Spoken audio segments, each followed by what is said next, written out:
Welcome to Double Portion Inheritance with Maria Merola and Gary Wold, brought to you by DoublePortionInheritance.com. Since 1981, Maria heard the call of Yahuwah to become a watchman to the house of Yisrael and to those within the traditional Christian church. She was instructed to warn them against the false doctrines and pagan traditions of men. After 25 years of studying Scripture, the word of Yahuwah came to Maria again in 2007 as she was called out of the corporate world to become a full-time intercessor and prophetic teacher. The name of the ministry, Double Portion Inheritance, was given to her after she received the revelation of the two houses of Israel from Ezekiel 37:16. The mission of this ministry is to bring together the stick of Judah and the stick of Joseph for the return of the Messiah, Yahushua. And now, Maria Merola. Shabbat Shalom, everybody. Today is January the 8th, 2022, and this is part 4 of Who Confirms the Covenant of Daniel's 70th week. We are at the part where we're talking about repairing the breach. So I'm going to back up just a little bit because this Daniel 70th week, I've been studying this for probably since the beginning of the year 2000. I've been really studying it a lot because right after the events of 9/11, my son was working there at the Pentagon, and I remember just crying out to Yahuwah saying, what is this? Is this the end of the world? What's going on? And it was during that year of 2001 going into 2002 that I had like 8 prophetic dreams that year. This was a turning point for me because I was really crying out to Yahuwah and asking him, what is this all about? Is this the end of the world? Please explain this to me. And this is when I really started to embark on a study of Daniel's 70th week. I mean, I'd looked at Daniel's 70th week before that, but I really didn't get that deep. So now I was really going deep. And it was during this time that Yahuwah spoke to me and said, there's no such thing as a 7-year tribulation.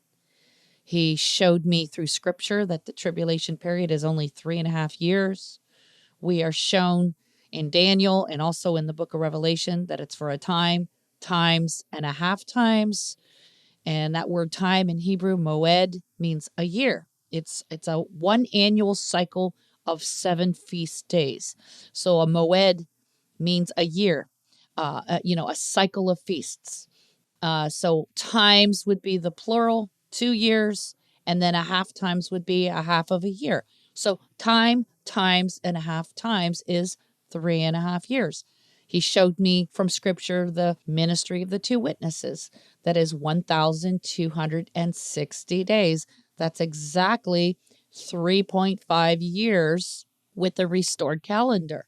Right now, our solar cycles take 365 days for the Earth to make a full revolution around the sun. However, during the Great Tribulation, I am convinced that there will be tsunamis, earthquakes, and such that will cause the Earth to shift back to the original way the calendar was reckoned in the days of Noah.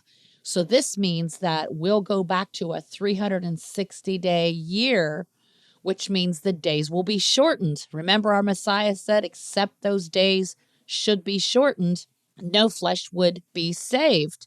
Well, many people speculate as to what does that mean, except those days should be shortened. I believe all these cataclysmic things taking place in the world, tsunamis, earthquakes, and such, are going to cause the earth to shift on its axis back to the days of Noah. And we know that in the days of Noah, the ark sat upon the waters for 150 days exactly, according to what it says in the book of Bereshit, Genesis, and that was exactly 5 months. So it was 5 lunar cycles of exactly 30 days.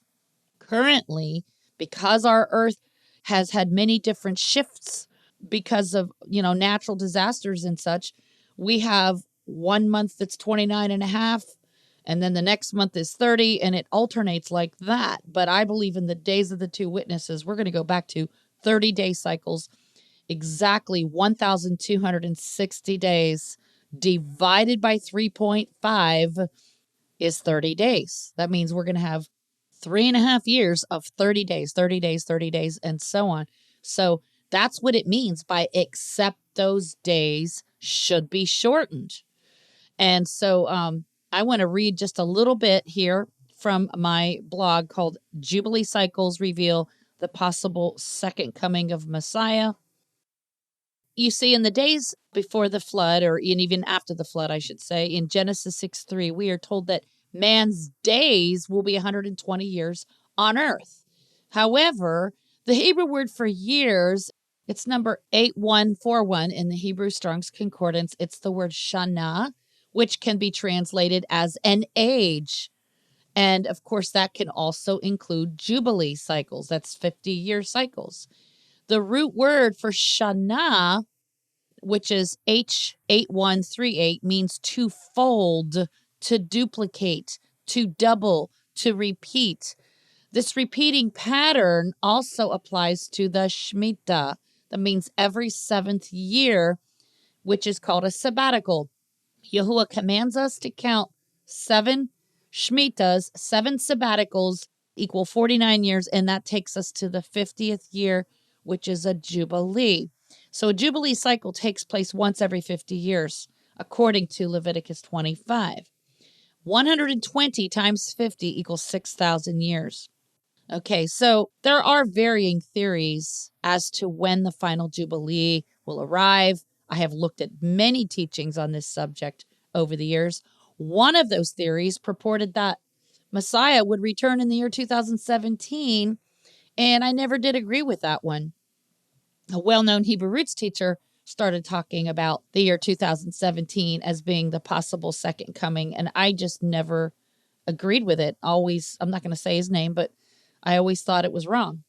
Okay, so the timeline that I came up with for the 79th Jubilee in history was based on Josephus, who wrote that 23 BC was the 79th Jubilee year in history from the creation.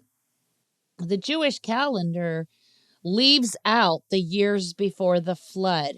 Approximately 211 years are missing from the Jewish calendar. So we can't use the Jewish calendar. We got to go by the Jubilee cycles. Okay, so if what Josephus was telling us was accurate, and 23 BC was the 79th Jubilee in history, now we can begin to count from there. Our Messiah began his ministry in a Jubilee year. It was on Yom Kippur. According to Luke 4:17 through 19, it was called the acceptable year of Yahuwah. This is language that is used on Yom Kippur and also in a Jubilee year. He read from Isaiah 61. Now, according to Josephus, this was the 80th Jubilee since the creation. Our Messiah was born on the Feast of Trumpets, which happened to land on September the 11th in 3 BC on the Julian calendar.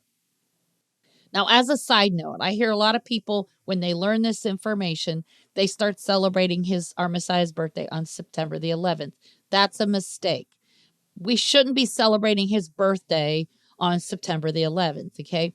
We should commemorate his birth on the Feast of Trumpets, regardless of what date it lands on the Gregorian calendar, because it's not going to always land on September the 11th. Okay, it just so happened to do that in the year 3 BC. I see people all the time, on September the 11th, posting on Facebook saying, "Happy birthday to our Messiah on September the 11th." No.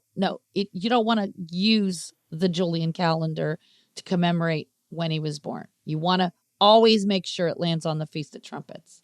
Okay, our Messiah had to be 30 years old by the time his ministry began, because in Numbers chapter 4, it says that a man must be 30 years old before he can enter into the office of a priest. So let's start right here. Daniel's 70th week. Messiah Yahushua began his ministry on Yom Kippur in a Jubilee year. He was already 30 years old. According to the Julian calendar, this would have been in 27 AD. However, with the Gregorian calendar adjustments in 1582, the date was officially changed to 28 AD. But I'm going to use the Julian calendar for our calculations, okay? So in 457 BC, the original decree of King Cyrus, which was originally given in 538 through 537, sometime in that year, we don't know the exact date, but it was sometime between 538 and 537 BC that King Cyrus issued the original decree. But that decree was enforced by Queen Esther's husband. His name is Ahasuerus. That was his Persian name, but in Greek, his name is Artaxerxes. So Artaxerxes enforced the decree of Cyrus that was given some years earlier. And he allowed the Jews, the Yahudim, in the Babylonian captivity to return to their land to rebuild their city and temple. In the 7th year of Artaxerxes, as recorded in Ezra 7, 8 through 9, we are told that Ezra left Babylon on the first day of the first month. This would have been Abib, of the 7th year of the reign of Artaxerxes. Ezra and his group arrived in Jerusalem on the first day of the 5th month of the same year. Furthermore, this decree provided for the restoration of local government. Ezra 7:21 through 28, it empowered the judiciary to punish wrongdoers, even granting the authority to impose the death sentence. And as a result of this decree, Ezra began to build the city of Jerusalem. See the letter to Artaxerxes in Ezra chapter 4. So Artaxerxes, in his 7th year, which begins in 458, extended into 457 BC. And scripture records Ezra's departure for Jerusalem and his arrival there were all well within 457 BC. So we're going to use 457 BC as our starting point for this prophecy of Daniel's 70th week. Even though the original decree was given by Cyrus nearly 100 years earlier, it was Cyrus's decree. It just that Artaxerxes enforced it finally. Okay. So at his baptism, our Messiah was close to his 30th birthday. Luke 3:23 tells us he was beginning to be about 30 years of age. In other words, he wasn't quite 30 yet when he was baptized, but he was fast approaching his 30th birthday. And we know that that was on the Feast of Trumpets. So this means that when he emerged from his fast on Yom Kippur, it was 40 days later, he was baptized on the first of the month of Elul. The first day of the 6th Hebrew month called Elul. That's when he was baptized by his cousin John. 40 days later, he emerges from this fast, and it's on Yom Kippur. He was already 30 years old. He had turned 30 on the Feast of Trumpets. In Luke 4:25, our Messiah compared his ministry to that of Eliyahu, Elijah the prophet, citing that his ministry lasted for 3 years plus 6 months. That's in Luke 4:25. That was not an accident.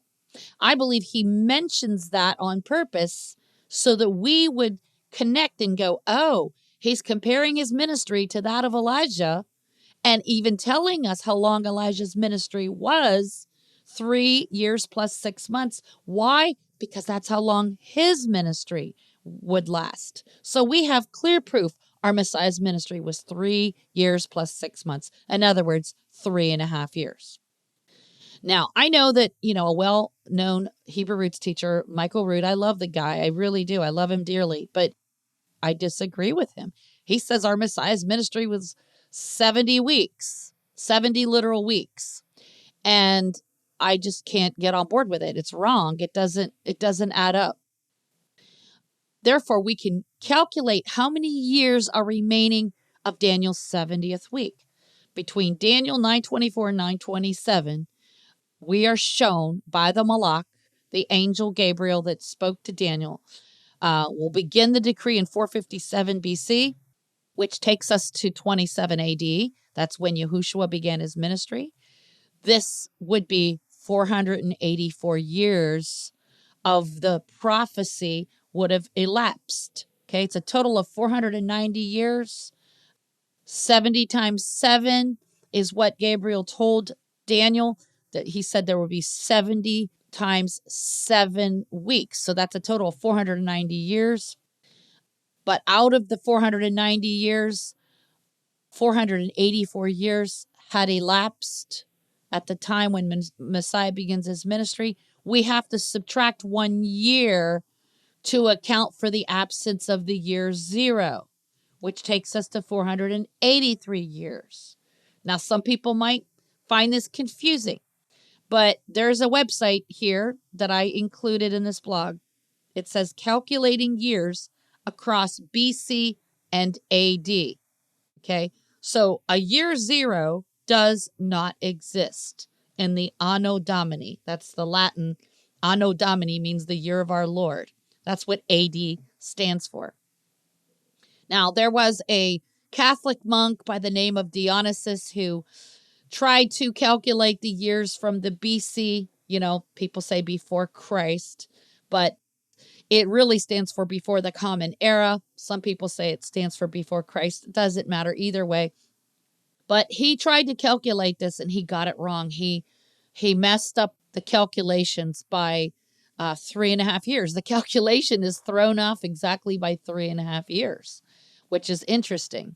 So a year 0 does not exist in the Anno Domini calendar year system, commonly used to number years in the Gregorian calendar, nor in its predecessor, the Julian calendar. In this system, the year 1 BC is followed directly by 1 AD. So the year 0 doesn't exist. That's the reason why we have to subtract 1 year for the year 0. The total amount of years for Daniel's prophecy is 490 years. That's 70 times 7.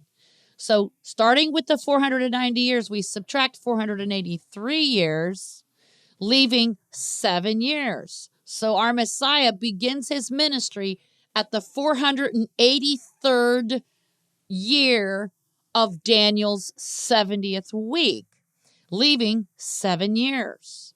However, his ministry was cut in half. He only fulfilled 3.5 years, not the full 7.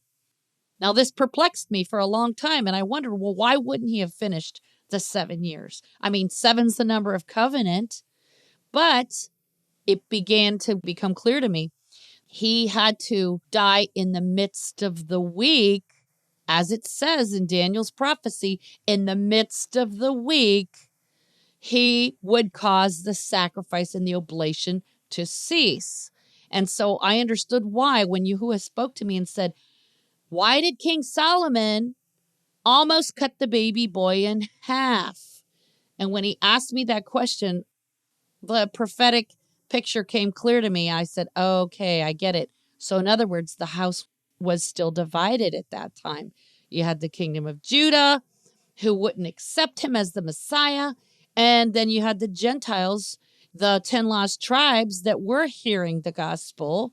So there was still this division in the house. And he allowed his ministry to be cut in half so that he could stand in the gap, so that he could bring the two halves of these houses together again. That's why when he died on the cross, he died between two thieves. He died between the two thieves. The two thieves represent the two houses. Okay?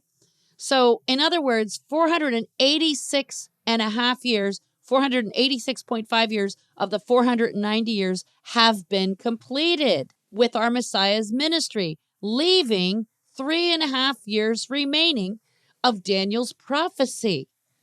Therefore, our Messiah began his ministry when there were 7 years remaining of Daniel's 70th week, and it was on Yom Kippur in 27 AD.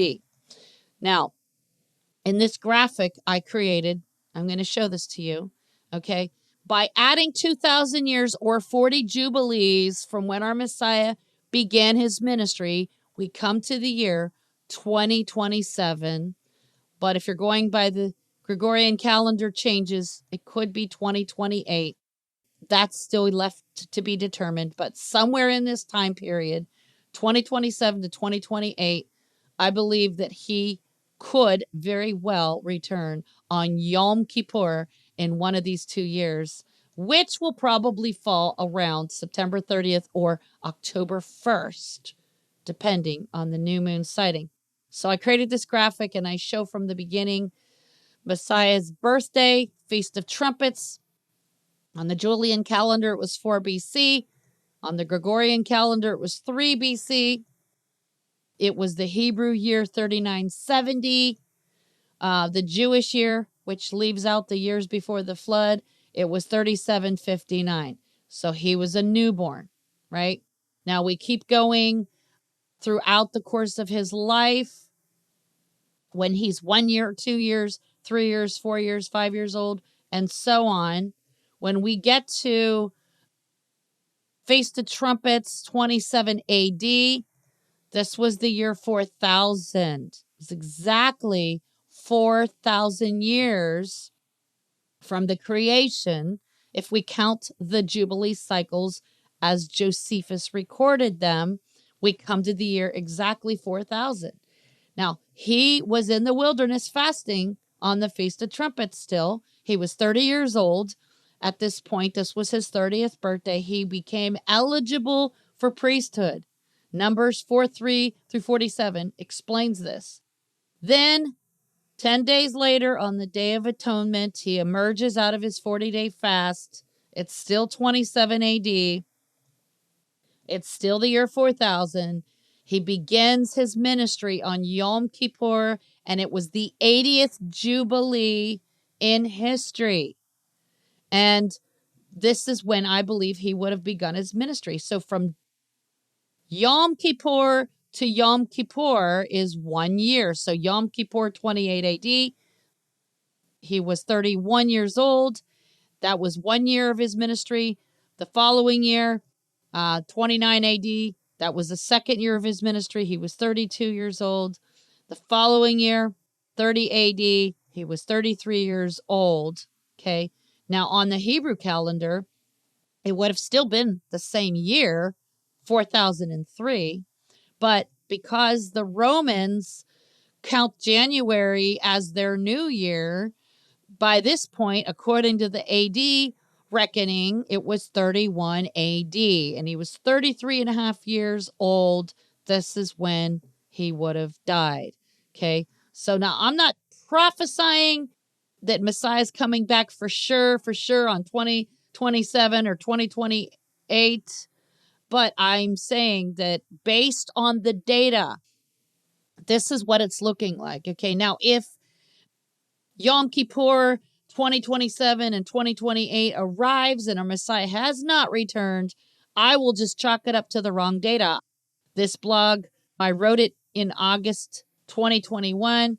According to when I wrote it, I'm seeing anywhere from 6 to 7 years left, if these calculations are correct. But like I said, I'm not prophesying this. I'm only speculating based on the data that I have so far. So go with me to Daniel chapter 9. We are told right here, okay, starting with Daniel 9:24, 70 weeks are determined upon your people and upon your holy city to finish the transgression and to make an end of sins and to make reconciliation for iniquity and to bring in everlasting righteousness and to seal up the vision and prophecy and to anoint the most holy. Know therefore and understand that from the going forth of the commandment to restore and build Jerusalem, that's 457 BC, unto the Messiah the Prince, that's at his baptism. How do we know it was his baptism? Here's why. This word prince in the Hebrew, and a lot of people have speculated as to right up until the point where, how do we know when this period has begun, right? Messiah the Prince, let's look at that word in the Hebrew. It's nagid. And if you look at the root word nagad, it means to manifest, to reveal. When was our Messiah revealed? It was revealed at his baptism, right? It was at his baptism that his disciples shouted. This was in John chapter 1, right after the Spirit descends upon him. And the voice from heaven spoke and said, "This is my beloved Son." His disciples ran around gathering one another saying, "Look, We have found the Messiah. Messiah the prince, the word prince in Hebrew, nagid, means a commander, a captain, a chief. But there's a root word, nagad, which means to manifest, to reveal. From 457 BC, right up until the Messiah is revealed, is 28 AD, is when he's revealed at his baptism. And then he says it shall be 7 weeks and 62 weeks. So that's 434 years. And the street shall be built again, and the wall, even in troublous times. Those were in the days of Nehemiah. They went back to restore their city and to build their temple, but there was interruptions along the way. And finally, Nehemiah was commissioned to go back and build the walls in troublous times. Okay, so right here in Daniel 9:26, it says, and after 62 weeks, okay, it's 62 times 7, 62 weeks times 7, 434 years, okay, shall Messiah be cut off. Okay, he's cut off. Scripture tells us he was cut off from the land of the living. It says that in the book of Psalms. It says he was cut off from the land of the living. Okay, but we know he resurrected. And then he says, but not for himself and the people of the prince. Now, this is talking about a different prince. Okay, this is talking about the armies of General Titus from Rome. They shall come. It says that shall come, shall destroy the city and the sanctuary, and the end thereof shall be with a flood, and unto the end of the war desolations are determined. Now, who determined desolations on Jerusalem? Who was it that decreed the desolation with his lips? It was our Messiah, wasn't it? He said, O Jerusalem, Jerusalem, you that stone all the prophets that come unto you, how many times would I have wanted to gather you as a mother hen gathers her chickens, but you refused. You would not. He says, therefore your house is left unto you desolate. Okay, now let's go to this last verse here, Daniel 9:27. And he shall confirm the covenant with many for 1 week. Now let's stop right there. Theologians take this piece that says, and he shall confirm, and they say, that's the Antichrist. Well, wait a minute. What makes you think this is the Antichrist? What makes them think this is speaking of the Antichrist who confirms the covenant? Well, in the previous verse, there's 2 subjects. There's the Messiah who was cut off, and then there's the people, the armies of General Titus. But the people are not a he. They are a they. Okay, the pronoun they is used to describe the people, but the he is our Messiah. Okay, so theologians read this and they say, oh, the he that confirms the covenant is the prince, the people of the prince. But no, it's not. The prince is not describing a he. The prince is describing the people who belong to the prince. In other words, the Roman armies. So this can't be talking about the he, because the he in Daniel 9:27 has to be referring to the pronoun that only applies to the one person here who's the Messiah. It can't be talking about the people, because the people are not considered a he. They are considered a they. You would use the pronoun they to describe the people, right? So for years, centuries, Christian churches have been misinterpreting Daniel 9:27, saying it's the Antichrist that confirms the covenant. But let me look at this word confirm. This word confirm is the Hebrew word gabar, and it means to strengthen. Well, and then this word covenant, berit, okay? If you look up that word, this is exactly what it says. It says, in the sense of cutting, a compact made by passing between pieces of flesh. Did you catch that? Passing between pieces of flesh. Now, the law of first mention would necessitate that we have to be looking back to Abraham's covenant, because Yahuwah tells Abraham to divide the animal pieces, and he walks between those pieces, right? So what covenant was being confirmed? What covenant was being strengthened? Well, it's obviously the Abrahamic covenant. This isn't talking about some peace treaty that some Antichrist leader confirms. See, to confirm something means there was already a covenant in place, right? And the only one who's able to confirm that covenant is the one who made the covenant in the first place with Abraham. And we know that it had to be Yahushua, because did he not meet with Abraham in the first place as Melchizedek? Did he not bless Abraham with bread and wine after his war? Okay, he manifests to Abraham as Melchizedek and blessed him. And Abraham gives him a tenth of all the spoils of war, including the silver and gold, okay, that the booty that he got from the war with the kings. So who's the one that's able to confirm the existing Abrahamic covenant?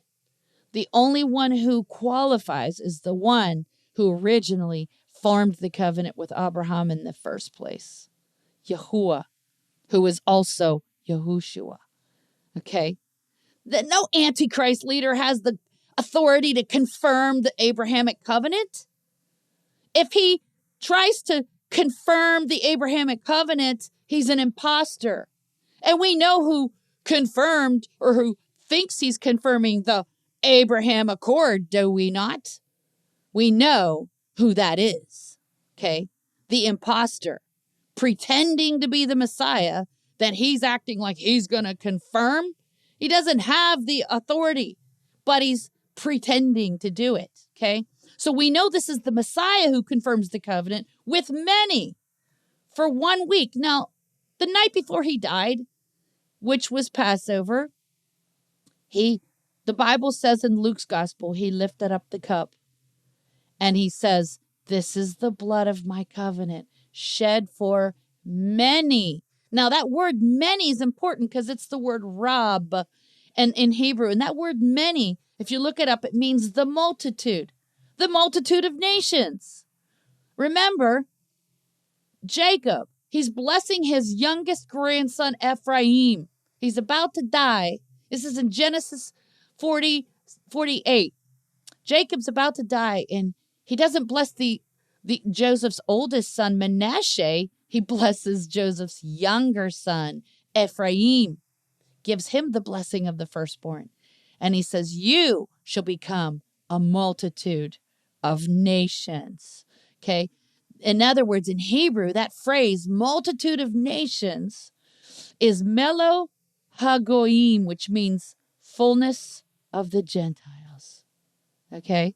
So, Yahushua confirmed the Abrahamic covenant with many, all the exiles, all those that would later go into exile in the nations, all Israel that were cast out of their land and would later on go into the nations and become known as Gentiles. He confirms the covenant for them, and he lifts up the cup and says, "This is the blood of my covenant, shed for many." So this is for 1 week. Now, this was Passover week. He died on the 4th day of the week, what we would today call Wednesday. That was in the middle of the week. Okay? He confirms the covenant for 1 week. So it was Passover week, but it's also in the middle of Daniel's 70th week. It's also in the middle of the 7,000 years. You see, he comes to us in the 4th millennium. That's the middle of the 7,000 years. So he confirms the covenant with many for 1 week. But see, this Daniel's 70th week isn't over yet. The other 3.5 years is yet to be fulfilled by the 2 witnesses. And he's going to use his 2 witnesses to finish the 3.5 years, because his 2 witnesses will become the one new man when they are resurrected. Okay? But what does it say here? It says that in the midst of the week, in the middle of that 7 years, Daniel's 70th week, he shall cause the sacrifice and the oblation to cease.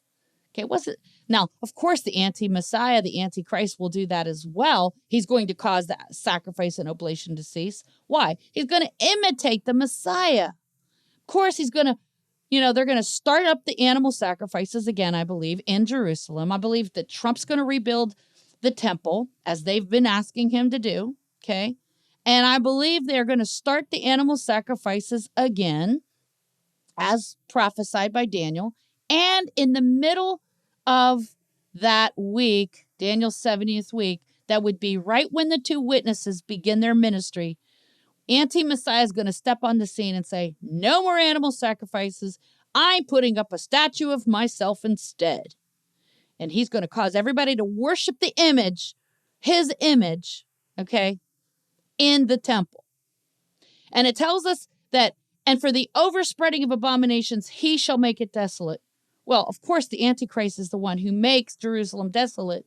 But who's the one that gives the Antichrist the authority to make it desolate? The real Messiah. You see, wasn't it not the real Messiah who spoke to Jerusalem and said, you shall become desolate? So the Antichrist can do nothing unless the real Messiah gives him permission. So even though it's the Antichrist who makes it desolate, it's the real Messiah who's giving him permission to make Jerusalem desolate. Even until what? The consummation. This word consummation means the completion. But could it also be talking about the consummation of the wedding? Could it also be talking about when he comes back for his bride on Yom Kippur? And then we go into the marriage supper of the Lamb on Sukkot, which will be down here on earth, right? And then it says, and that determined shall be poured upon the desolate. So the point is that the Christians have it wrong. They've been saying that it's the Antichrist who confirms the covenant, and they believe that there's a 7-year tribulation. But no, it's only 3.5 years. Scripture tells us it's for a time, times and a half times. The Scripture tells us the two witnesses have a ministry of 1,260 days. That's 3.5 years. The Antichrist speaks blasphemies for 42 months. That's 3.5 years. This is all happening concurrently. The two witnesses are preaching and prophesying against him during his false 3.5-year ministry. Okay? So he cut the 3.5 year, he cut the week in half and only fulfilled 3.5 years of it. So there's not 7 years left to go, as people in the Christian church teach. There's only 3.5 years left to go, right? But then you have the Seventh-day Adventists teach something called preterism. Okay? Preterism is this idea that everything in prophecy has already happened in the past. There's nothing further to do in the future about prophecy. Then you have futurism, which is what most of the Christian church teaches. They say everything's in the future. There is no past fulfillment of prophecy. So both of these extremes are wrong. Both of them. In fact, there was 2 Jesuit priests in the 1500s. Okay, their name was Alcazar, and I think there's no H in there. Alcazar and Ribera. They wrote a 500-page thesis trying to counter the Protestant Reformation. And what did they come up with? Well, one of them said that all of Daniel's 70th week is in the past. It already happened. There's nothing in the future left to be fulfilled of Daniel's 70th week. The other Jesuit priest came up with futurism, that none of Daniel's 70th week has been fulfilled. It's all left for the future. But see, they're both wrong. Actually, it's in the middle. Okay, it's neither preterism nor is it futurism. Now, I want to share something with you, and this is from Romans chapter 10, right? Okay, Christians love to quote this one. It says in Romans 10:4, for Messiah is the end of the law for righteousness to everyone that believes. Okay, they think this word end means termination of the law. It's not what it means. Let's look at that word, end, telos. And if you look at it, it means the prophetic purpose, the goal, okay? The prophetic purpose, the definite point, the goal, okay? If the Messiah is the ultimate prophetic purpose of the law and the prophets, then Daniel's 70th week has to bring us to what? His second coming. You see, the first half of Daniel's 70th week brought us to his first coming, right? On Yom Kippur is when he began his ministry. Right after he comes out of his 40-day fast, he goes into the synagogue and he announces the acceptable year. He reveals himself as Melchizedek, the high priest. Okay? Because only the high priest was allowed to declare the acceptable year, and he's doing it. And when he did it, they all looked at him like deer in headlights. Like, what? He's declaring the acceptable year? How can he do this? He's not a Levite. He's from the tribe of Judah. Well, yeah, Melchizedek is sprang out of Judah. It says in Hebrews 7:14 that Melchizedek sprang out of Judah. Okay? Now, the latter half of the 3.5 years, which will be finished by the 2 witnesses, will take us to his second coming. So what does this mean? It's like 2 bookends. The 2,000 years in the middle of the bookends is like the books, okay? For the last 2,000 years, Yahuwah has allowed the gospel to go to the nations, the Gentiles. But now, as soon as those 2 witnesses begin their ministry, all focus is going to be back on Jerusalem again. Okay, it's going to be back on Jerusalem again. Okay, now, I wanted to give you this background because some of you have missed part 1, 2, and 3. And I wanted you to kind of get kind of a synopsis, okay? So, Solomon divided the inheritance, the living son. And, 1 Kings 3:16 says that there was 2 women that were harlots that came unto him, that stood before him. In Jeremiah 3:8, we can see the identity of these 2 harlots. We know it was Judah and Samaria. These 2 women in the following story are symbolic of the 2 houses of Israel. Now, Yahuwah only divorced the 10 tribes at that time. He didn't divorce Judah. Why did he not divorce Judah? They deserved it. He said that Judah was more treacherous. Okay? In Ezekiel 26, he said her sister Judah was more treacherous. Why couldn't he divorce Judah? Well, because Jacob already prophesied and said the scepter shall not depart from Judah, nor a lawgiver from between his feet. And the Messiah had to be born into the tribe of Judah. So if Yahuwah would have divorced all 12 tribes, there would have been nothing left of Israel, and the Messiah could not have come. So the Messiah had to come through the house of Judah. That's the only reason he allowed the kingdom of Judah to remain. Not that they deserved it. Okay? But later on, in history, when Yahushua died on the cross and he gave them a 40-year probationary period. He gave the kingdom of Judah a probationary period to accept him, and they didn't take the 40-day probationary period to heart.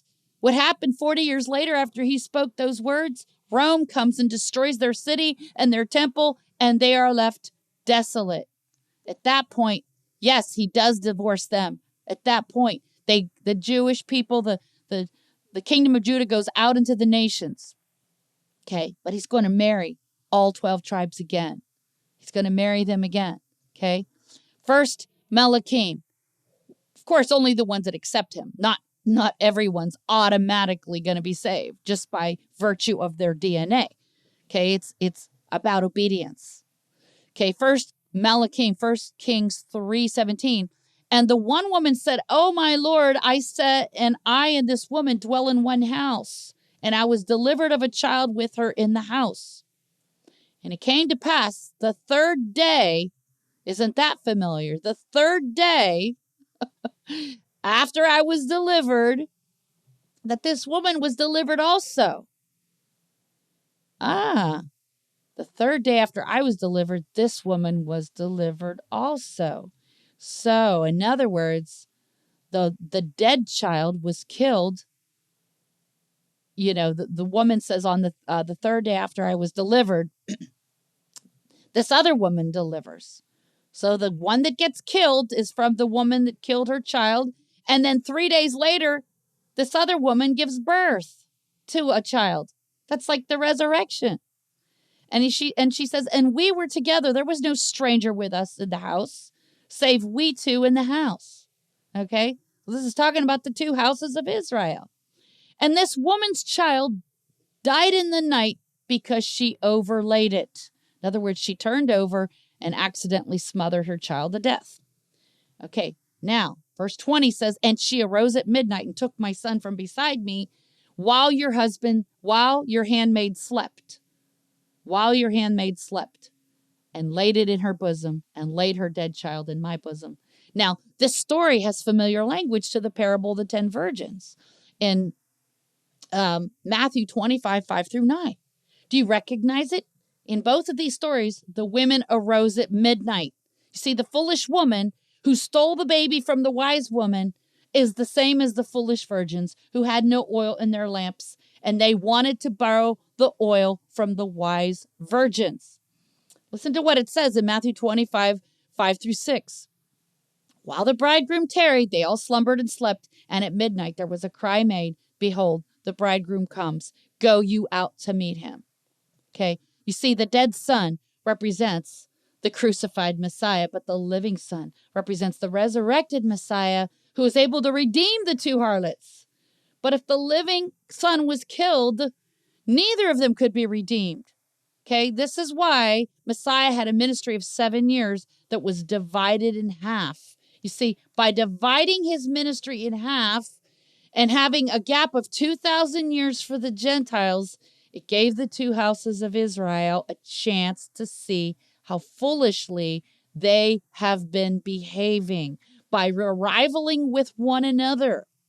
Only those who humble themselves will receive the living Son, the resurrected Messiah, and thereby have their inheritance and their land redeemed. Okay. Now, continuing with Solomon's trial of these two harlots. In 1 Melachim chapter 3, verse 21, it says, and when I arose in the morning to give my child suck, behold, it was dead.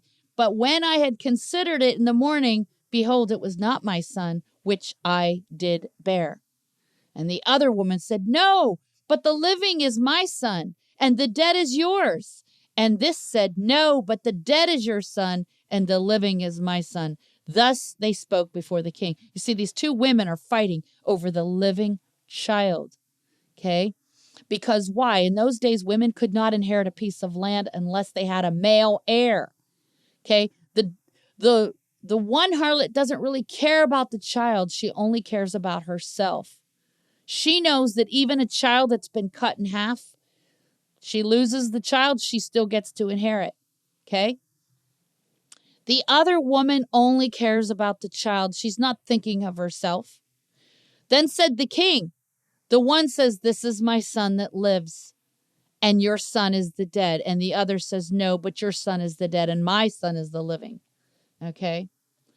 And King Solomon says, and the king said, bring me a sword. And they brought a sword before the king. And the king said, divide the living child in two and give half to the one and half to the other. And of course, Solomon wasn't going to actually do that. He was testing these women. Then spoke the woman whose living child was unto the king, for her bowels yearned upon her son. And she said, O my lord, give her the living child, and in no wise slay it. But the other said, let it be neither mine nor yours, but divide it. You see, the selfish woman didn't care if the child died. All she cared about was her own inheritance. Then the king answered and said, give her the living child, and in no wise slay it. She is the mother thereof. So the harlot that accidentally killed her child is the kingdom of Judah. They accidentally killed their Messiah. Not that they did it by accident, but they didn't realize who they were killing. Remember, he said, Father, forgive them. They know not what they do, because they didn't know they were killing their own Messiah. So the harlot that smothered her child represents the kingdom of Judah.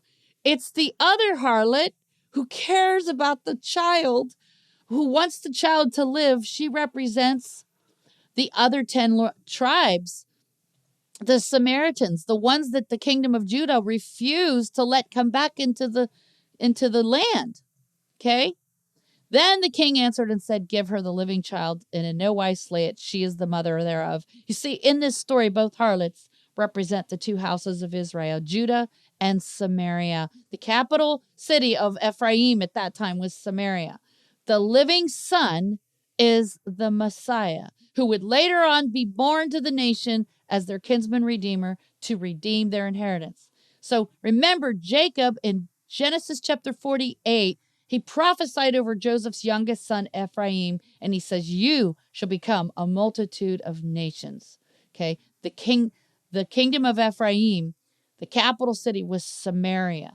So those 10 lost tribes later on become a multitude of nations. They become a multitude of nations. And this name Ephraim means double fruit. They become doubly fruitful. In other words, they're like the prodigal son who went away. And when they come back, what does the prodigal son get? He gets a double portion.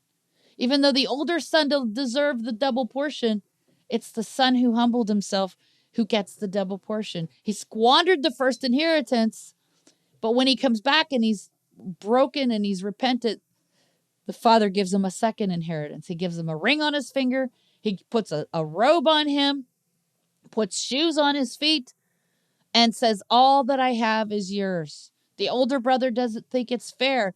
How dare he get a second inheritance? He squandered the first one. He doesn't deserve it. Isn't that like the Christian church squandering their salvation on this cheap grace? Oh, I'm saved by grace. I can do whatever I want now. That's indicative of the prodigal son, squandering their inheritance on wild living. But the day's going to come, and it's here now. Many in the nations are coming to their Hebraic understanding. They're coming into Torah obedience. They're repenting for their sinful ways, and they're saying, Father, forgive me. I've been a fool. I squandered my salvation. I squandered my inheritance on wild living. And what's the Father giving them? The double portion. He's like, I forgive you. And he puts a ring on our finger. The signet ring represents the name, the Father's name. Signet has to do with signature. Okay, the Latin word signet ring has to do with signature. It's the family name, the monogram on the ring. Okay, he gives them the white robe of righteousness. He puts shoes on their feet. In other words, he gives them a double portion. Okay, so the woman who loved the child was like the wise virgin. She would inherit the double portion, or in other words, the entire child, not half of a child, and not a dead child divided into two parts. We get to be married to the resurrected Messiah. Now we can see why our Messiah had to divide these 2 periods of 7 years that Jacob worked for Leah and Rachel. You see, Jacob worked 2 periods of 7 years. The first 7 years were for Leah. The last 7 years were for Rachel. But our Messiah had to divide this in half. Why? See, by cutting in half those 2 periods of 7 years, he was cutting the covenant in 2 pieces, just like Yahuwah did with Abraham. See, Yahuwah knew that in the future these 2 houses were going to be divided. And that's why he had Abraham divide those animal pieces. And that's why he walked between the pieces. Because when he walked between the pieces, what was he doing? He was standing in the gap. He was repairing the breach. Okay? You see, in this story, the child represents the inheritance. And as long as both women are in rivalry with each other, the kingdom will continue to be divided, and it cannot stand. Our Messiah said a kingdom divided against itself cannot stand. Therefore, in order to test these women to see who deserves to inherit the one new man or the one new man child, the double portion, the living son, they must go through what? Tribulation. Did you know that the word tribulation in Hebrew means a tight and narrow place? What can you think of it as a very tight and narrow place? It's a birth canal. Okay? A birth canal. In other words, they must go through a period of testing to see whose heart is true to the covenant. And this means a times and a half and a dividing of times. It says that in Daniel chapter 12:7. A times, and a dividing of times. That phrase is used in Daniel 7:25. It's used again in Daniel 12:7, and it's used again in Daniel 12:14. So that's the word time is the Hebrew word moed, which means a year. Okay, because every year there's an annual cycle of 7 feasts. And then moedim is plural. Times is plural. That's 2 years. And then a dividing of times. That's a half of a year, 6 months. So times and a half times is 3.5 years. You see, after Solomon died, his kingdom was divided into 2 nations under the reign of his son Rehoboam. But it was all because of King Solomon and his many wives who led him into idolatry that this would be the main cause for why the kingdom would be divided. Solomon had been warned in advance by Yahuwah. Okay?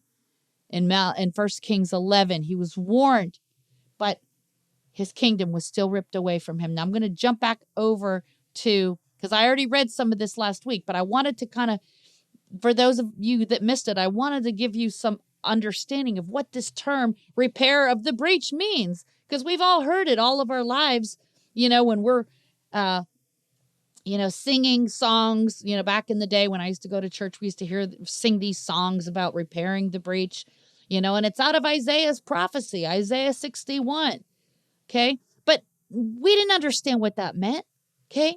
So in order to repair the breach in the covenant with both houses, Yahuwah commanded Abraham to divide the animal pieces because he knew that in the future, the 2 houses of Israel would become divided. What did these animal pieces represent in Genesis 15? Well, you see, the ram symbolizes the firstborn son, because in Genesis 22:13, when Abraham was about to offer up his son Yitzhak, Isaac, on the altar, Yahuwah sent a substitute offering, which was the ram.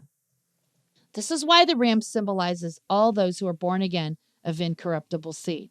Okay. The bullock represents the house of Ephraim. You see, Ephraim is likened unto a bullock in prophecy. In Jeremiah 31:18 and also in Deuteronomy 33:17, Yahuwah says Ephraim is like a bullock. Okay. The goat represents the house of Judah in Zechariah 10:3. And finally, the turtle dove and the pigeon represents the birds of prey. Okay, the birds of prey that will eat the flesh of all those who rejected our Messiah in the last days. When he comes back, those wicked people, their dead bodies will be eaten by the birds of prey. Okay, this is why he didn't divide the birds of prey, because he's not making a covenant with the birds of prey. Who did he make a covenant with? The ram, the firstborn, that's all those that are born again of incorruptible seed.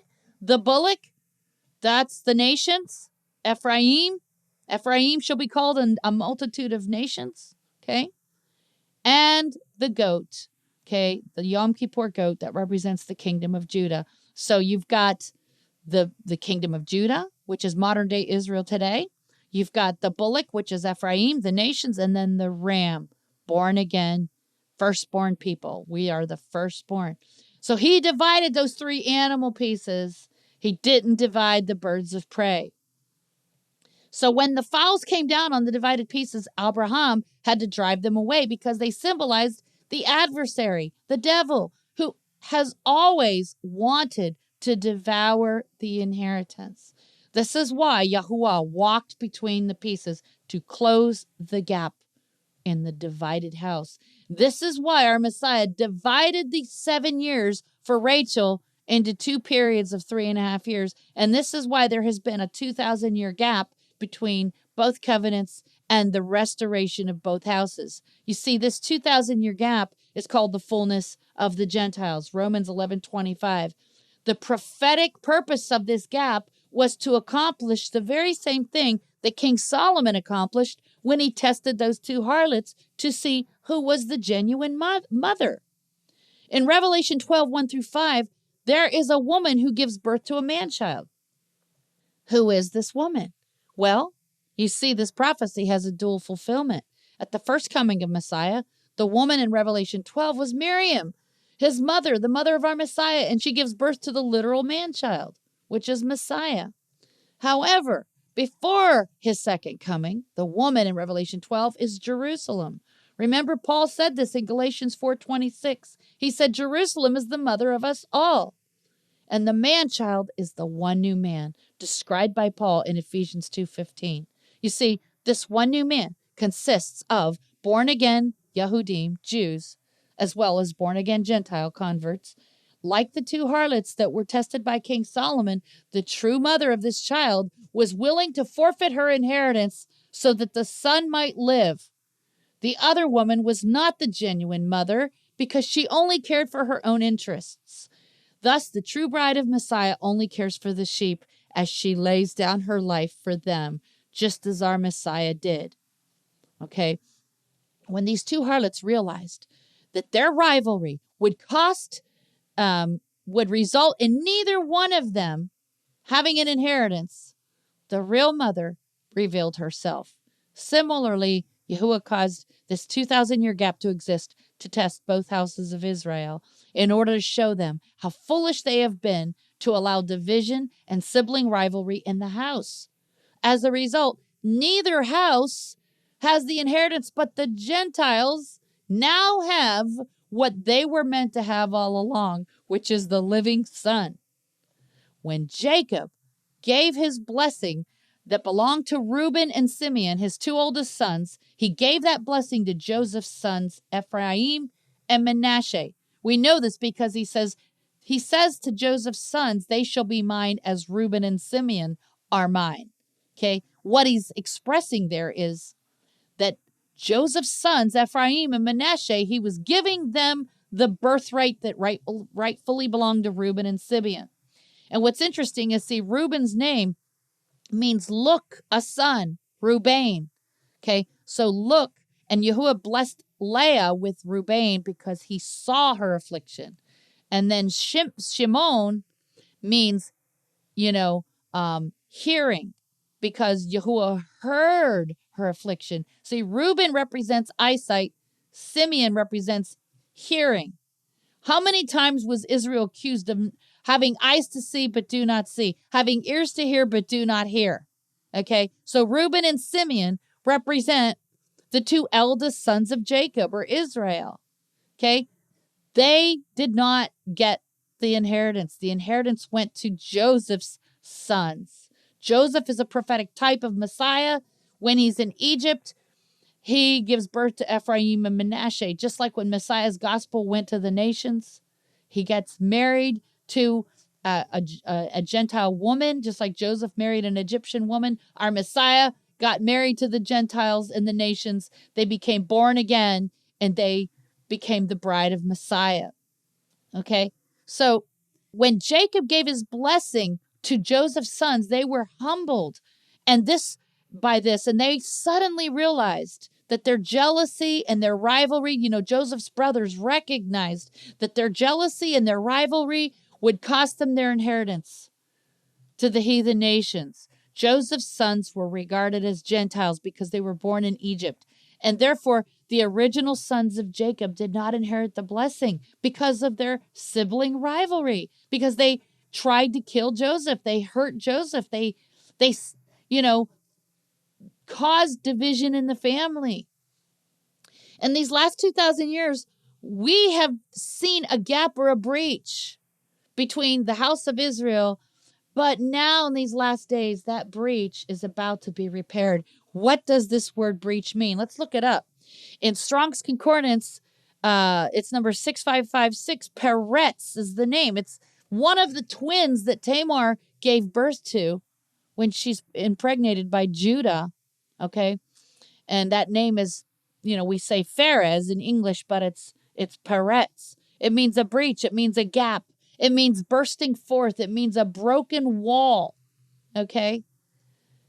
You see, by this definition, the Hebrew word for breach is describing what the apostle Shaul or Paul wrote about in Ephesians 2, where he said that Messiah has broken down that middle wall of partition between both houses of Israel, Jew and Gentile. What was the middle wall of partition? Well, I used to think it was like some metaphor that Paul was using, but there really was historically a wall that the rabbis built around the outer court of the temple to keep the lost tribes from returning back to the covenant. You see, the 10 lost tribes, the Samaritans, wanted to come near. They wanted to hear the Torah being read, but they were forbidden from coming near. Anybody that came near the outer court was stoned to death. You see, Messiah was against what they were doing. These were the law of commandments contained in ordinances. The ordinances were against us. When Christians say that Yahushua, blotted out the commandments contained in ordinances, he wasn't talking about the law of Moses. He was talking about these ordinances that prevented the lost sheep from being able to come near to the temple so they can hear the Torah, they can repent, and come back into the covenant. So Messiah came to break down that middle wall of partition. In other words, to repair the breach. See, the apostle Shaul, Paul, referred to the house of Ephraim, the returning tribes, as former Gentiles. He said in Ephesians, you who were once Gentiles in the flesh are no longer strangers. And he said that they were no longer considered strangers because now they're part of the commonwealth of Israel through Messiah's blood atonement. So why has there still been a gap or a breach for the past 2,000 years? Well, you see, in the parable of the woman, Matthew 13:33, there's 3 measures of meal. The 3 measures of meal symbolize the same group of people, these 3 groups of people for which the 3 animal pieces in Abraham's covenant were divided. Who are these 3 groups? Okay? See, the woman has 3 measures of meal, and she mixes in the 3 measures of meal with leaven. But see, in this parable, the leaven is not referring to sin as it does during the Passover season. That word for leaven means something that permeates, something that becomes fully incorporated. So in this parable from Matthew 13:33, the leaven represents the gospel, because the gospel would be fully incorporated into the big ball of dough. The ball of dough represents the world. Okay, once again, they are the house of Ephraim, which is Israel, and then the house of Yehuda, and then the Gentile converts. Okay? In this parable, there has to be a full leavening process of the good news of Messiah. In other words, the gospel has to be fully incorporated into the ball of dough before the fullness of the Gentiles can be accomplished. And we're coming up on that period now. The fullness of the Gentiles is coming to a close. And when the fullness of the Gentiles comes to a close, and all our attention is going to be on Jerusalem for 3.5 years, that's when the 2 witnesses will be preaching in the streets. You see, and once this happens, the breach or the gap will be completely repaired between both houses of Israel. When both houses realize how full the Gentiles have become as a result of their jealousy and their sibling rivalry, they will stop fighting and they will choose to unite. Okay, in Isaiah 30, verse 26, it says, moreover, the light of the moon shall be as the light of the sun, and the light of the sun shall be 7-fold as the light of 7 days in the day that Yahuwah binds up the breach of his people and heals the stroke of their wounds. Okay, and Yeshayahu, Isaiah 58:12, and it says, and they that shall be of you shall build the old waste places. You shall raise up the foundations of many generations, and you shall be called the repairer of the breach, the restorer of paths to dwell in. In Jeremiah, Yirmiyahu 14:17, it says, therefore you shall say this word unto them, let my eyes run down with tears night and day, and let them not cease. For the virgin daughter of my people is broken with a great breach and with a very grievous blow. Lamentations 2:13 says, what thing shall I take to witness for you? What thing shall I liken to you, O daughter of Yerushalayim? What shall I equal to you, that I may comfort you, O virgin daughter of Zion? For your breach is great, like the sea. Who can heal you? In Amos 9:11, it says, and in that day will I raise up the tabernacle of David that is fallen, and close up the breaches thereof, and I will raise up his ruins, and I will build it as in the days of old. See, when Messiah comes back, he's going to raise up the tabernacle of David. He's going to rebuild David's tabernacle. We're going to have 1,000 years of seeing what it would have been like had David never sinned. And Yahushua was going to be like the greater King David. Okay, right up until the end of the millennium when the new heaven and the new earth descends. You see, Yahushua already fulfilled the first half of the last 7 years of Daniel's 70th week at his first coming, but his two witnesses will fulfill the latter half of his ministry for 1,260 days. And it says this in Revelation 11:4.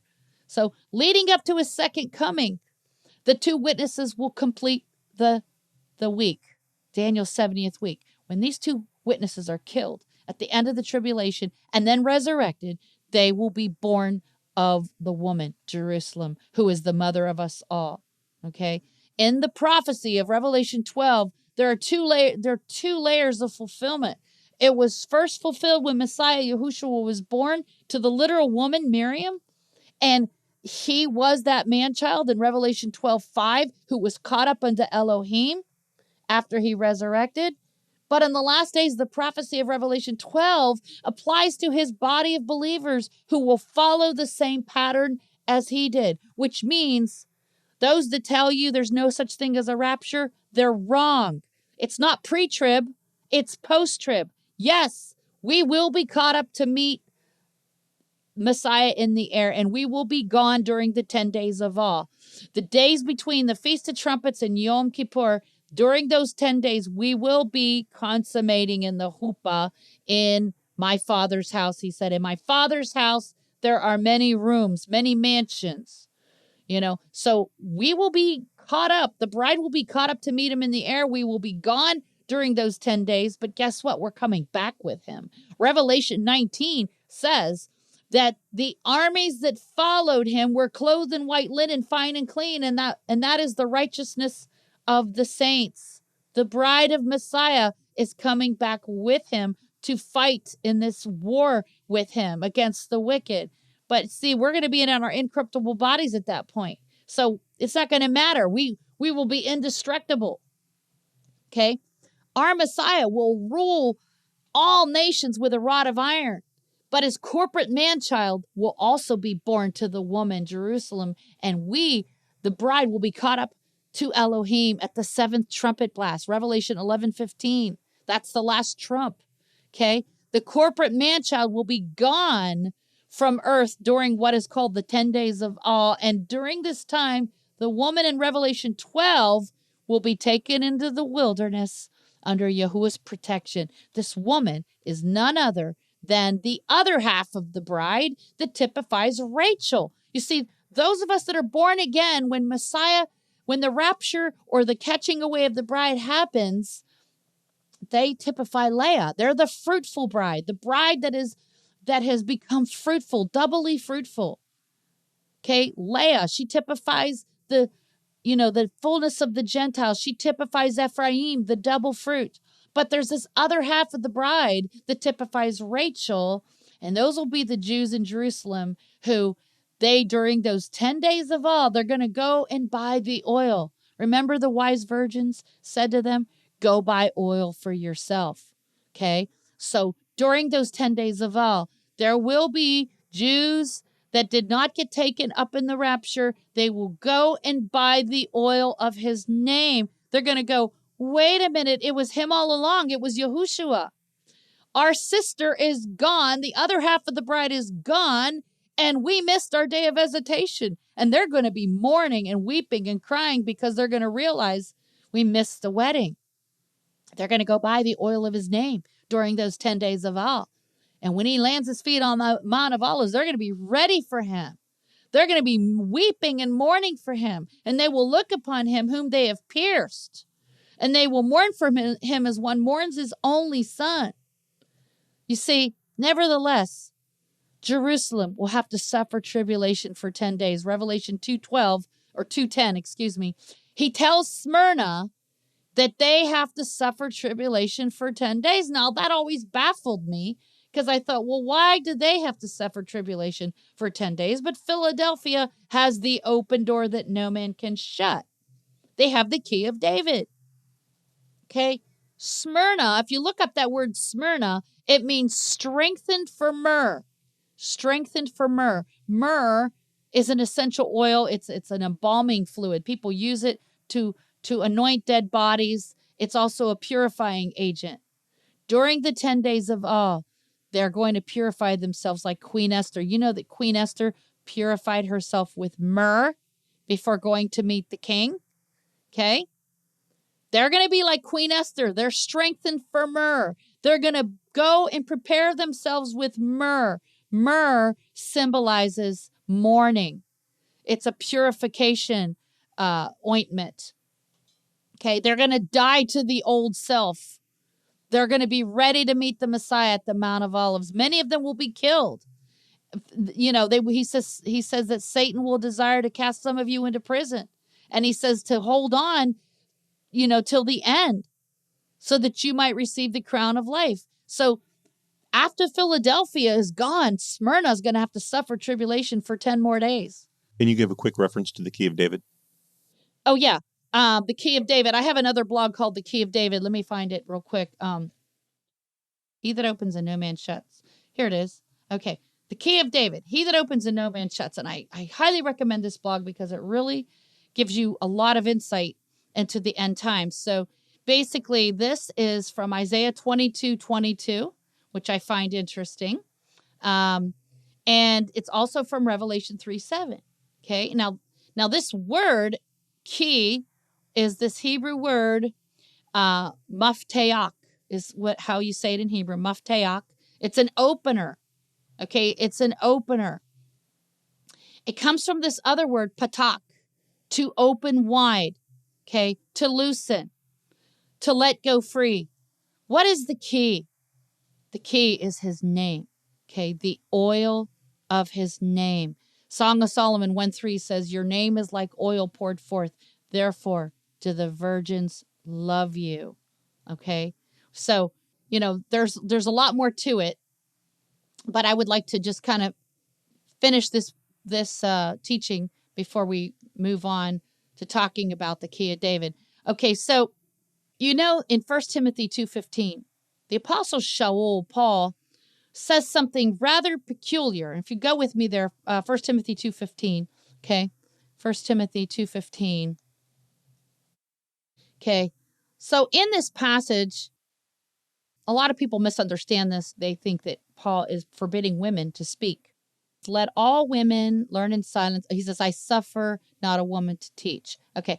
That word in the Greek for woman is not the generic word for woman, because there's two different words for woman in the Greek.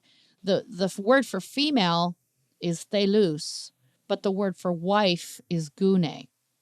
This word woman is wife. It's gune. Okay. We know this because in other passages where Paul says, wives, submit unto your own husbands, the word he uses there is gune. Okay. So the English translators weren't being honest with this text. They translated this as woman when it should say wife.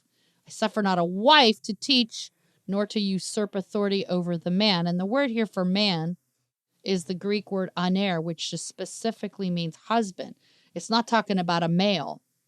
Other passages, like where Paul says in Galatians chapter 3, says there's neither male nor female. Those are two different words. The word for female is thelus.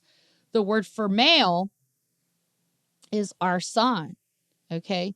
So if Paul was talking about gender here, he would have said, I suffer not a thelus to teach nor to usurp authority over the arson.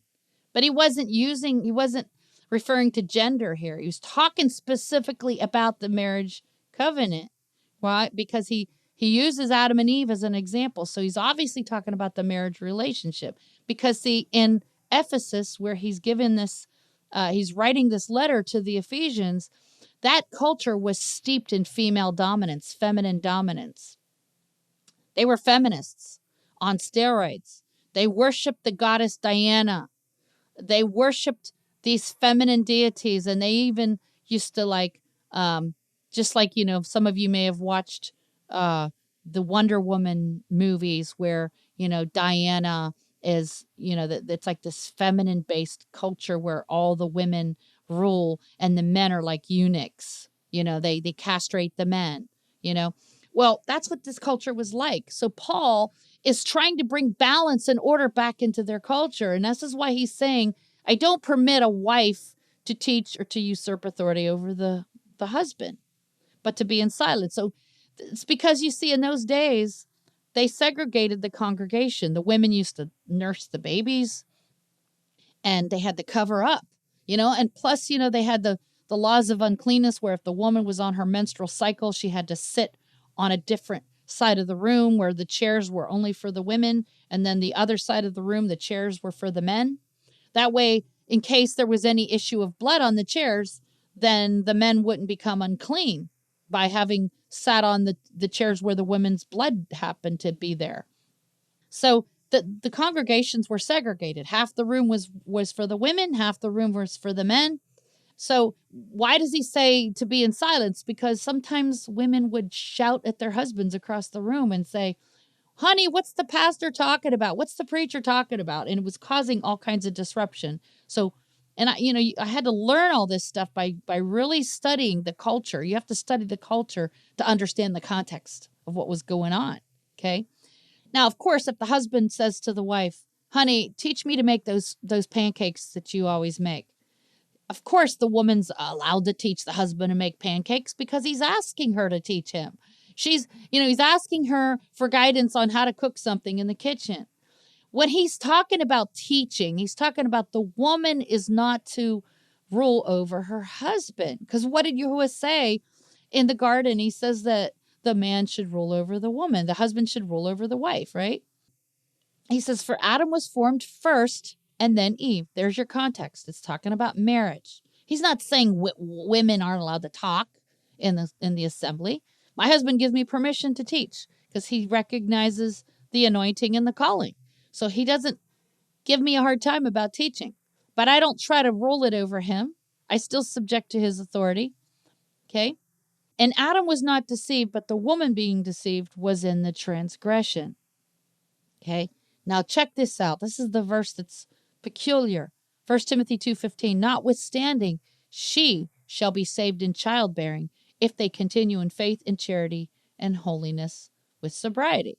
So this verse kind of seems funny because it's like he's talking about Adam and Eve. Now all of a sudden he says, notwithstanding, she shall be saved in childbearing if they continue in faith and charity and holiness with sobriety. He's given a prophetic picture here. See, in Genesis 3:15, Eve was the one that was told that the seed of the woman would crush the head of the serpent, and the serpent would bruise the heel of the woman's seed. Okay, so Eve is being looked upon here as the corporate Eve, meaning Jerusalem, the mother of us all. Eve is like the mother of all the living, remember? He told Eve she was the mother of all the living. That's why Hawa, her name was Hawa in ancient Hebrew. She's the mother of all the living, just like Jerusalem is the mother of us all. So here, Paul's saying, notwithstanding, she shall be saved in childbearing if they continue in faith and charity, holiness with sobriety. You see, just like Eve and Adam were covering themselves with fig leaves after they ate of the forbidden fruit, what happened? Yahuwah comes down. He makes atonement for them. He covers them with animal skins. It was the Day of Atonement, I believe. It was the Day of Covering. The word for atonement, kippur, has a root word, kafar, which means to cover. He covered them with animal skins. I believe that was the first Day of Atonement, the Day of Covering. Yahuwah comes down as Melchizedek, the high priest, makes an offering for them, kills a lamb, covers them with animal skins. And what happens after that? She gives birth to Cain. Now, her giving birth to Cain was not from the serpent, as these people that teach the serpent seed doctrine falsely teach that Cain was, an offspring of the serpent. No, Cain was not an offspring of the serpent. Eve was saved in childbearing. Okay. Now we're supposed to believe that Eve was saved in childbearing when she gave birth to a Nephilim, Cain. If he was supposed to be a serpent seed, she's saved in childbearing to a serpent seed. No, that doesn't make any sense. Okay. See, Paul is giving us a prophetic picture here that the woman, when she goes through suffering of giving labor to a child, she becomes acquainted with the suffering of Messiah, right? Because it says in Philippians that I may know him in the fellowship of his sufferings, being made conformable unto his death. So when we go through the suffering of child labor, we are acquainted with our Messiah. We recognize the suffering that he went through, and in that we are humbled, and in that we know him in the fellowship of his sufferings. Okay, now that brings me to this. Okay, see, Jerusalem, when she gives birth to the man-child, okay, Revelation 12 says the woman gives birth to the man-child. That's the one new man. When she gives birth to the born-again believers, the two witnesses, she gives birth to them, she too will be saved. So in other words, Philadelphia gets taken on the Feast of Trumpets. Then there's 5 foolish virgins left behind. They represent Smyrna. They have to go by the oil of his name. They have to suffer tribulation for 10 days. And then they go through child labor. They suffer tribulation. In other words, they gave birth to the corporate man-child. Okay? And because they give birth to the corporate man-child, now they too will be blessed. And the other half of the bride that typifies Rachel, the kingdom of Judah, they are going to be saved also. Not all of them, but the ones that didn't take the mark of the beast. They are going to be standing at the Mount of Olives waiting for their Messiah. Okay? So a rod of wood or a stick can be burned, and it is corruptible, but a rod of iron is incorruptible. It's indestructible. Well, pretty much. Okay, not entirely, but, it's not as corruptible as wood. This means that the rod made of wood, the branches that are made of wood, were of human or corruptible seed, but when the bride puts on incorruption, she changes from a rod of wood to a rod of iron. Okay, this is why it says that we shall rule with a rod of iron. So you see, this corporate man-child is none other than what the Apostle Shaul or Paul talked about when he said that both Jewish and Gentile believers would come together as one new man. The two witnesses in the last days will come together bearing the anointing of Moshe and Eliyahu, Moses and Elijah. Okay, this is what is known as the double portion anointing. The two witnesses are not merely two individual men. They are two groups of people identified as two olive trees. The two olive trees are Ephraim and Judah. We know this from Ezekiel 37. And the two candlesticks are the two overcoming assemblies, Smyrna and Philadelphia. Okay? In Romans 11:25, Paul spoke about the fullness of the Gentiles, and he said that when Israel's blindness would be healed after the Gentiles come into their fullness of their identity as Israelites. You see, this is why it is so important for us to cross over and become grafted into Israel, because if we don't, they're never going to be healed of their blindness. And this is why Paul says, don't boast against the branches. I'm tired of people saying, oh, the synagogue of Satan, all Jews are the synagogue of Satan. No, you're boasting against the branches when you say that. Don't be saying all Jews are the synagogue of Satan. When he says that, when Messiah warns us about the synagogue of Satan, he's talking about these global elites like the Rockefellers, the Rothschilds, the Jeffrey Epsteins of the world, the George Soroses, these global elites that are atheists. They call themselves Jews, but they have no love of Torah. There are plenty of Orthodox Jews in Israel that love the Torah. They don't see Yahushua yet, but they love the Torah. They read the Torah. They study the Torah. They're not atheists. They're looking for a heavenly Messiah to come. They're against Zionism. A lot of these Orthodox Jews are against Zionism. They don't like what the political climate of what's going on in Israel. They don't agree with these global elites trying to set up a false Messiah in the temple. They are not in agreement with that. I know people that live there that say that they've told me there's plenty of Orthodox Jews that have already accepted Yahushua as the Messiah. They're just not open about it.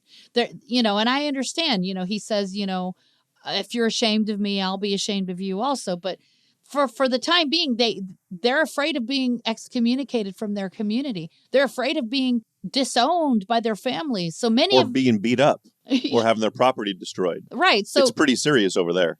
So there's tons of Orthodox Jews that already believe in him and accept him, but they just won't go public with it. And so, that Rabbi Kaduri, many of you have heard of him. He prophesied that the name of the Messiah was Yahushua. He had an encounter with the Messiah before he died, and he wrote it on a piece of paper, and he said, after who was that prime minister that died? Not Shimon Peres, Ariel Sharon. After Ariel Sharon, he was in a coma for how long was he in a coma for? I don't remember. Like several years. He said after he dies, then you can open up the piece of paper and read it out loud. And guess what he said the name of the Messiah was? Yahushua. Okay? Yahushua. So he spelt the name of Joshua in its oldest, fullest form. Exactly. No missing letters. All 6 letters. Yod, He, Wal, Shin, Wal, Ayin. Yes. That's interesting because so many would say that it's Yahusha or Yeshua. Yeah. Or, There's scribal errors, and there's missing letters from the name Joshua. There's 4 different renderings for the name Joshua in the Tanakh because of the Masoretes and their different scribal errors. And that's for another show. I don't want to get into that, But you see, Israel, both houses of Israel are blinded in part. The house of Ephraim are still blinded to their true identity as Israelites. Like the first Ephraim, born in Egypt to a Gentile woman in a pagan land, he did not realize he was an Israelite until his grandfather said to him and his brother Manasseh, "Let my name be named upon them." See, when Ephraim stops behaving like a Gentile and he stops celebrating pagan holidays, pagan customs, he will then come into his fullness and his blindness will be healed. Beloved, this is the same blindness that exists in the Christian church. Israel's not the only one that's blind. When Ephraim's blindness is healed, then his older brother Yehuda, Judah, will be provoked to jealousy.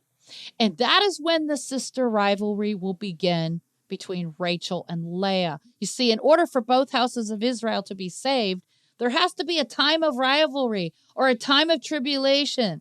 See, that this word tribulation, if you look it up in the Hebrew, it also means sister rivalry. It's the word sarah, and it literally means sister rivalry. Okay? So the time of trouble, Jacob's time of trouble, is when Rachel and Leah were competing with one another. Okay? You see, both houses of Israel cannot be saved unless they go through the tribulation period called sister rivalry. In other words, those in the Christian church, okay, the lost sheep of the house of Israel must come out of Mystery Babylon, the great, the mother of harlots. They must embrace their true identity as Israel before they can begin to provoke their other sister Rachel, the Jews, to jealousy. And when this happens, it will result in riches to the rest of the world. Okay, Romans 11:12. These 2 olive branches, the wild and the natural branches, will finally see that they are truly of Abraham's seed through Messiah, regardless of their culture, regardless of their religion or their DNA. You see, in Malachi 4:4, we are shown that the spirit of Eliyahu, the spirit of Elijah, was sent to accomplish this. We are told that he will restore the hearts of the fathers to the children. This means the children of Israel have been lost to the true heart of the Heavenly Father, as well as the fathers of our faith, Abraham, Isaac, and Jacob. See, the spirit of Elijah will restore the hearts of the fathers to the children. This is talking about the children of Israel. He's talking about, restoring our hearts back to Heavenly Father, but also restoring our hearts back to the patriarchs and the scriptures that they wrote. These children are Ephraim. They thought they were Gentiles. They thought they were foreigners. But through the blood of Messiah, they are brought near.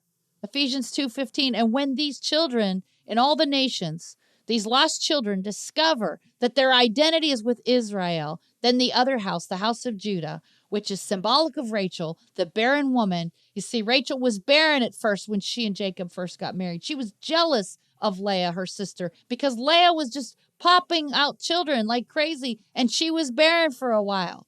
But see, the house of Judah will become fruitful when she, too, accepts Messiah at his coming at the Mount of Olives. You see, but before the spirit of Elijah, the spirit of Eliyahu can restore the children of Israel back to the heart of the Father, we must first do what? Remember the law of Moshe. Malachi 4:4. You see, Christians love to sing that song, "These are the days of Elijah," but they don't read the other part of the verse. The first part of the verse, he says, remember the law of Moshe. Okay? Malachi. Let's go to Malachi 4. Okay?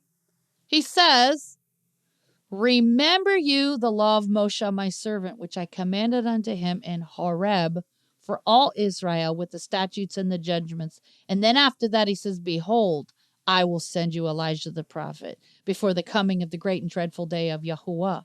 You see, he's not going to, the spirit of Elijah can't come until we do what first? Remember the law of Moshe. Okay, Christians just conveniently leave that part out.